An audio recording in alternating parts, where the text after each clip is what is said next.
अस्सलाम friends, UK border agency ने अपना इमिग्रेशन चेंजेस प्लान कंप्लीट कर लिया है और यूके बॉर्डर एजेंसी की वेबसाइट ने ऑफिशियल अपना पॉलिसी स्टेटमेंट भी जारी कर दिया है, जिसके मुताबिक डिफरेंट चेंजेस जो अनाउंस की गई थी उनकी इम्प्लीमेंटेशन डेट भी जो है वो अनाउंस कर दी गई है। जैसा कि सोशल केयरर जो थे, जो केयर वर्कर्स जो थे, उनके बारे में जो पॉलिसी जो है इम्प्लीमेंट होने जा रही है वो 11 मार्च 2024 से इम्प्लीमेंट होने जा रही है, जिसके मुताबिक केयरर जो हैं वो अपनी फैमिली को जो है वो डिपेंडेंट्स को यूके नहीं ला सकेंगे स्पॉन्सर करके।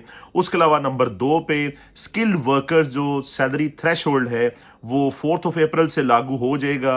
यानी पहले जो सैलरी थ्रेशोल्ड था 26,000 समथिंग पाउंड्स, वो उससे बढ़ के 38,700 पाउंड्स पे चला जाएगा, जो विद टैक्स सैलरी थ्रेशोल्ड है उसके हवाले से, यानी ये बढ़ जाएगी। और इसके बाद फैमिली वीज़ाज़ की जो चेंजेस हैं वो भी अनाउंस की गई हैं, 11 अप्रैल से वो लागू हो जाएंगी। जो थ्रेशोल्ड था पहले सैलरी का 18,600 पाउंड एनुअली, उसको बढ़ा के अब 29,000 पाउंड एनुअली कर दिया गया है। इसके बाद इसको रेज किया जाएगा 34,500 पाउंड्स एनुअली पे, और अर्ली 2025 से 38,700 पाउंड इसको कर दिया जाएगा। और फैमिली वीज़ा के हवाले से यानी कम टाइम है, यानी ये जो थ्रेशोल्ड बढ़ाया गया है इससे भी ज़्यादा हो जाएगा आने वाले साल में। तो इस साल चांसेस हैं ऐसे अफराद के लिए जिनके केसेस पेंडिंग हैं, जो अप्लाई करना चाहते हैं वो टाइम से अपने फैमिली को वीज़ा अप्लाई करवा लें। इसके अलावा जो इमिग्रेशन रूल्स ले डाउन किए जाएंगे 14 मार्च से, उसके मुताबिक जो शॉर्टेज ऑक्यूपेशन लिस्ट थी वो भी 14 मार्च से अबॉलिश कर दी जाएगी। 20% ऑनगोइंग रेट के हवाले से उसमें डिस्काउंट दिया जाता था कि 20% कम सैलरी वाले अफराद भी आ पाते थे उसमें, अगर वो शॉर्टेज ऑक्यूपेशन लिस्ट में से किसी ऑक्यूपेशन के मास्टर होते थे। अब ये 14 मार्च से इसको भी अबॉलिश कर दिया जाएगा। बहुत बड़ा एज और बेनिफिट जो है इसमें से ख़त्म हो जाएगा ऐसे अफराद के लिए जो कि शॉर्टेज ऑक्यूपेशन लिस्ट के थ्रू यूके जाते थे। इसके अलावा बात की जाए जो सैलरी थ्रेशोल्ड है वो कैरियर से रिलेटेड नहीं है। सोशल वर्कर और कैरियर जो होंगे वो सैलरी थ्रेशोल्ड जो स्किल्ड वर्कर वीज़ा के लिए इंक्रीज़ किया गया है उसमें उन पे जो लेड ऑफ हैं चीज़ें वो इम्प्लीमेंट नहीं होती, सिवाय ऐसे कि वो डिपेंडेंट नहीं ला सकते। इसके अलावा फ्रेंड्स ये काफ़ी सारे नेट माइग्रेशन के हवाले से भी खबरें हैं कि 3 लाख कम अफराद जो है वो यूके एंटर हो सकेंगे इस साल, चूँकि पिछले साल 2022 में यूके की नेट माइग्रेशन यानी कि कितने अफराद यूके से बाहर जा रहे हैं और कितने अफराद यूके में एंटर हो रहे हैं वो बहुत ज़्यादा इंक्रीज़ हो गई थी, 3 लाख प्लस से भी।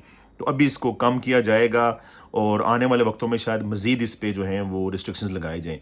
इसके अलावा जो इमिग्रेशन हेल्थ केयर सरचार्ज है वो 624 पाउंड से बढ़ा के पर एनम 1035 पाउंड जो है वो कर दिया जाएगा। और इसमें जो है वो कैरर जो हैं सिर्फ इससे एग्जेम्प्ट हैं, जो सोशल केयर या हेल्थ वर्कर्स हैं वो इससे एग्जेम्प्ट है, बाकी सब पे ये सेम टू सेम लागू होगा। तो ये कुछ चेंजेस हैं फ्रेंड्स जो कि यूके ने अनाउंस की हैं और इसकी डेट्स भी बता दी हैं और ये इम्प्लीमेंट हो जाएंगी। और अगर आप लोग आगे 2024 में इन पैरामीटर्स के हवाले से अपना यूके का वर्क वीज़ा, स्टूडेंट वीज़ा के हवाले से भी, यानी स्टूडेंट्स भी जो हैं अगर पोस्ट ग्रेजुएट लेवल से नीचे वो जा रहे हैं तो फैमिली को वो स्पॉन्सर नहीं कर पाएंगे, डिपेंडेंट्स के साथ लेके नहीं जा सकेंगे, सिर्फ पोस्ट ग्रेजुएट लेवल पे ही वो यू के साथ लेके जा सकेंगे। तो काफ़ी सारी प्रॉब्लम रेज होंगी एप्लीकेंट्स के लिए, जो कि यूके ने ऑलमोस्ट अगर देखा जाए पिछले साल फॉर एग्जांपल बहुत ज़्यादा बड़ी तादाद में ऑलमोस्ट जो है वो 1.25 लाख से ज़्यादा इंडियंस हो गए। इसके अलावा 43,000 पाकिस्तानी हो गए जिनको जून तक वीज़ाज इशू किए गए स्किल्ड वर्कर वीज़ा कैटेगरी के थ्रू। 98,000 ग्रेजुएट जो हैं वो स्कीम के तहत जो राउट है उसमें स्टूडेंट को वीज़ाज दिए गए। 70,000 फैमिली वीज़ाज का इजरा किया गया जून पिछले साल 2023 तक। तो बहुत ज़्यादा बड़ी तादाद में जो है वीज़ाज का इजरा किया गया। यूके को अब थोड़ा परेशानी का सामना है कि लोग बढ़ रहे हैं, फिर इलीगल लोगों की एंट्री भी जारी है बोर्ड्स के थ्रू। तो ये सारे पैरामीटर्स अभी यूके ने मस्ट लेने ही थे जिनका ऐलान कर दिया गया है। तो आने वाले कुछ अरसे में यूके की नेट माइग्रेशन डेफिनेटली कम होगी और यूके को इसके बेनिफिट्स होंगे या नहीं इसके बारे में कुछ नहीं कहा जा सकता। जो प्राइवेट सेक्टर्स हैं, ऑर्गेनाइजेशंस हैं यूके में बिजनेसेस के हवाले से, स्किल्ड वर्कर्स के हवाले से, वो काफ़ी अंदेशों का इजहार कर रहे हैं कि इस तरह के पैरामीटर्स जो हैं वो यूके में जो उनको स्किल्ड वर्कर्स चाहिए ब्लू कॉलर जॉब्स के लिए उनकी तादाद में कमी होगी।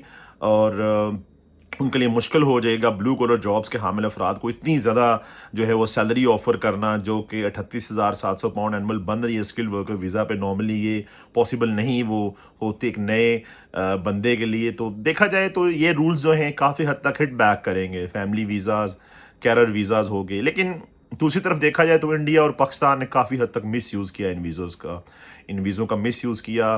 पाकिस्तान के जो वहाँ पे बिजनेसेस थे पाकिस्तानी इंडीज़ के, उन्होंने अपने पास से स्पॉन्सरशिप स्कीम बेची, 25-25 30-30 हज़ार पाउंड में वीज़ाज़ लेके दिए गए। काफ़ी हद तक सिस्टम को अब्यूज़ किया गया, और जैसा कि शेम मैरिजेस का इशू आता था, शेम माइग्रेशन का इस्तेमाल किया गया, और उसका रिजल्ट यही निकलना था कि अब जो डिज़र्विंग लोग होंगे उनको भी यूके जाने में हद दर्जा परेशानी का सामना करना पड़ेगा। तो थैंक्स टू सच पीपल जो कि हमेशा किसी भी कंट्री के इमिग्रेशन सिस्टम को चीट करते हैं, उसको ख़राब करते हैं, और फिर वो गवर्नमेंट जो वीज़ा अच्छे भले दे रही होती है वो भी देना बंद करती है। शुक्रिया ऐसे अफराद का, ये लोग कभी भी बाज नहीं आएंगे।